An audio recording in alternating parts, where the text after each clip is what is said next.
La canne postale est sponsorisée par Japad Messenger. Avec votre Android, téléchargez dès maintenant l'application sur Play Store. Et Limocoin, pour une Afrique forte et dynamique.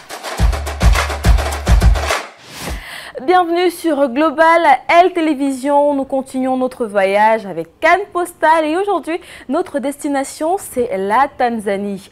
Pays d'Afrique de l'Est réputé pour ses vastes régions sauvages à l'instar du Kilimandjaro, dont le parc national abrite la montagne la plus haute d'Afrique avec plus de 5000 mètres d'altitude. Autre région de ce pays, la région de Lindi, la région de Mara et j'en passe.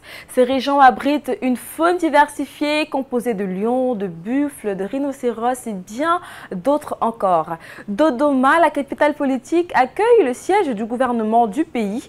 Cette ville est beaucoup plus petite et moins développée que Dar es Salaam, quant à elle, capitale économique du pays. Alors, plus de 62 millions d'habitants répartis en 120 tribus qui cohabitent sur le territoire tanzanien.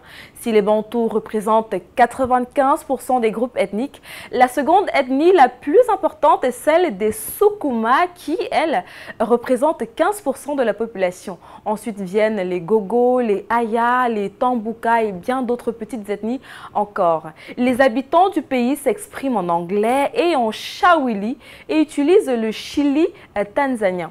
La Tanzanie est connue pour être le 4e pays producteur d'or en Afrique. Mais ceci n'est pas le seul secteur d'activité en Tanzanie.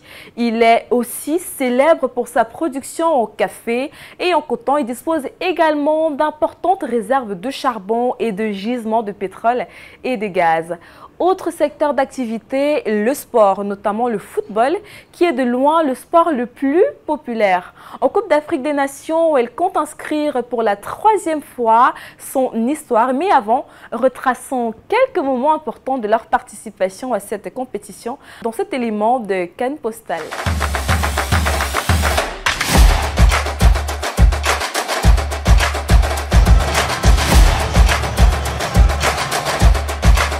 Plus de 3 décennies marquent l'intervalle entre la première et la deuxième participation de la Tanzanie à la Coupe d'Afrique des Nations en 1980 et 2019. Pour la Coupe d'Afrique 1980 au Nigeria, les étoiles du pays, sous le management d'Abdel Amrouche, se qualifient face à la Zambie sur un score de 1-0.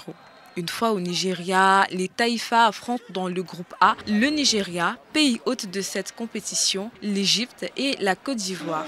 L'équipe enregistre 2 défaites face au Nigeria et l'Égypte, respectivement sur les scores de 3-1, 2-1 et fait un match nul 1 but partout avec la Côte d'Ivoire. Avec cette performance, la Tanzanie occupe la dernière place en phase de poule avec 1 point, devancée de près par la Côte d'Ivoire. Ne pouvons donc pas poursuivre l'aventure.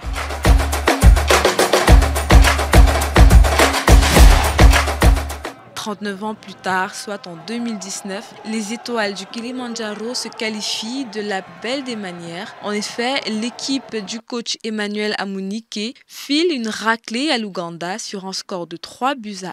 Match comptant pour les qualifications de la Coupe d'Afrique 2019 en Égypte.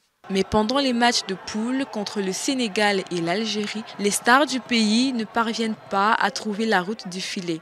Conséquence, pour les 2 premières journées, l'équipe enregistre 2 défaites. Lors de la 3e journée avec le Kenya, le match très ouvert au terme duquel le Kenya domine les Taïfas sur un score de 3-2, mettant ainsi un terme à son parcours en terre égyptienne. Vous venez de suivre avec nous l'histoire ou encore la participation de la Tanzanie en Coupe d'Afrique des Nations. Vous êtes sur Global L Télévision. Restez connectés sur nos programmes pour ne rien manquer de cette magnifique aventure. On est en Côte d'Ivoire.